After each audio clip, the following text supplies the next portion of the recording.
When you're stitching a design onto a fabric with a pile, we normally use a water-soluble topper to hold the pile in place while we stitch the design. But there are also other issues to consider, and if we look at this design, it's not really all that suitable for going onto a piled fabric, because you're going to get tufts of the pile, such as toweling, coming through all these holes, and some of these very fine details will just get lost in the pile. So even though you use the water-soluble topping before you stitch out, once you remove that, the pile will overlap some of these pieces and you won't have a very good look.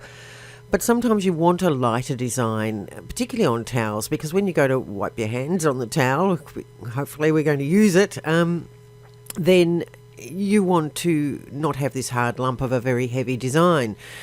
So there is a way around it, and that is using what some people refer to as a knockdown stitch. So basically some sort of stitching which will hold all the pile down permanently around the area of the design. So I've got this knockdown object here. I'll just unhide it. So here's an example of a knockdown stitch underneath the design, holding the pile in place. Now all this is a lacework fill, and we have that in our lacework options. So if I select that design and go to the object properties, you can see we have got a fill type called lacework, and you can choose it down here in the fill options. And you can also select, there are various options in there. So I have chosen, I'll just put that on true view so you can see. So I chose this X1 here to create this, but you could choose this one here or this one here or even this one here. It's entirely up to you. Probably wouldn't do that one because there's a lot of extra stitching that's unnecessary to hold the pile down. So I'll just cancel that. So yes, so the one I've chosen is here. I just went with the default values, and the towel I actually tested this out on was a fairly cheap towel that had a fairly sparse pile, to be honest. Some towels are a lot thicker, so you may need to experiment with the size, X and Y size here, to make it a little bit closer, a little bit closer fill or a little bit more sparse fill, depending on the towel you're using. So to create that object, all I did was, let's just close that object properties, and actually I'll just move that object aside and create a new one. So we'll go back here. So all I did was select this design, and it's grouped together, so you need to make sure you've selected the whole design so that we can get an outline around it to create an object. So then we can go to our edit tab in our toolboxes and come down to outlines and offsets, and we're creating an outline, so it's not going to have a fill, but we're going to change it once we've created it. So we don't want an object outline because we don't want to outline right on the object. We want a little bit of a margin around the design. So we'll deselect the object outline. So I'll just move this across so we can see. And we will select the offset outlines. And I'd probably go at least 3 millimeters. And we only want one offset line, at least 3 millimeters, but it's entirely up to you how wide you want to come out past the design. And then we only want one, as I said, just a single run will do, and it doesn't matter what color. Let's just go with the black. All right, we want rounded corners. I think square corners wouldn't really look all that attractive, so I'm going to select this corner type here. And I don't want to include holes, so I don't want any outlines inside these areas here. So then I can just go OK, and I've got an outline around my design. Now I did get a little outline in here because it's not actually a hole, but it is a blank area. So you need to just watch out for those. So if you go to individual objects in here, that's the original one I did over here. Let's go down to the bottom for the one I've just added, and you can see I've got 3 little objects there that I don't need, so I'm going to select those.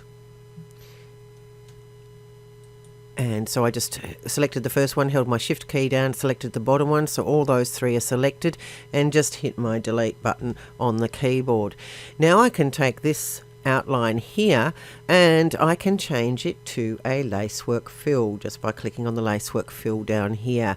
And as I said before, the default lacework fill is the one I wanted to use, and it is at the same settings I want to use, so I don't need to do anything else to that except, if I go back to colour blocks, to move my design above that, to stitch after that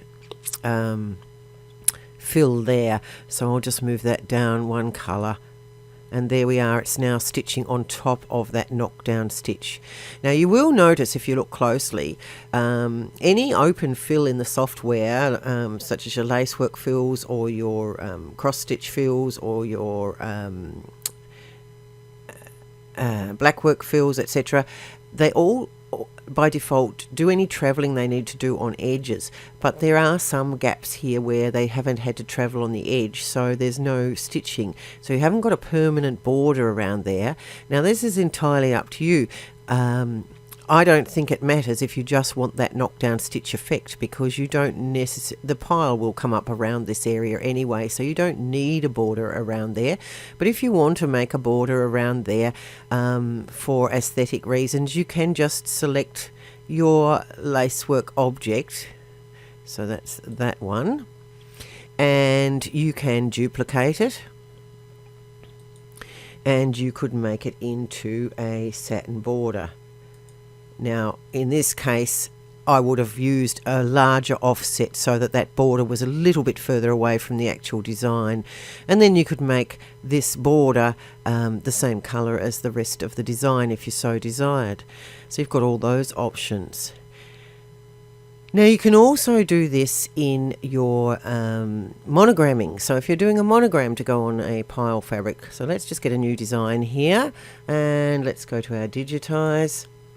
And we can go to our monogramming tool. So when we left click on that, the monogramming dialog opens over here in the docker area, but it's not a true docker. You can't pull it out. It's stuck there, and you have to close it here or deselect, go to another tool, and it will disappear. But if you were to choose a monogram such as this one, for instance, and here it comes onto the screen. So once you've created your monogram with whatever border shape you want, and whichever ornaments you want, and as you can see, some of these are quite fine, so again on a pile fabric they'd probably just disappear, but create your whole monogram, and then while it's selected, go through to the borders tab, and you'll find here that your border, you can add other borders, duplicate the border and add several more borders, but you'll see down here there's an offset, and then there's an outline type, and so in this case it's satin, and then there's a fill type. So if we click on that fill type, we will then get an option for a fill. Now it says satin by default. I can go down here and I can change it to lacework. So there we are. Now what that did was change the border to a fill. So again, if you want a border as well, then you could add another border. There we go. Now that has offset 2 millimeters, and so it's not actually covering the edge, so we need to change that offset to 0 and apply that, or enter. And if we zoom in there, that has covered the edge of the border nicely.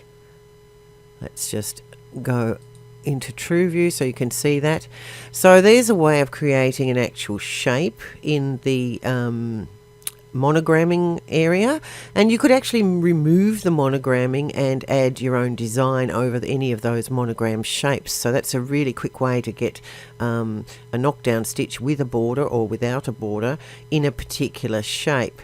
And then if you want to remove the monogramming part, you just need to come back to the letters and we need to select it so it shows the letters. Up here we can just delete those and the letters are gone, and then we can go to the ornaments and we can delete those. So we can delete because it's selected. So now we've just got a knockdown stitch with a particular shape, and if we go out of monogramming we can then go and insert a new design on top of that. Of course, you can always create your own shapes just by digitizing a shape of your own choice, choosing the lacework fill and adding a satin border if you so desire.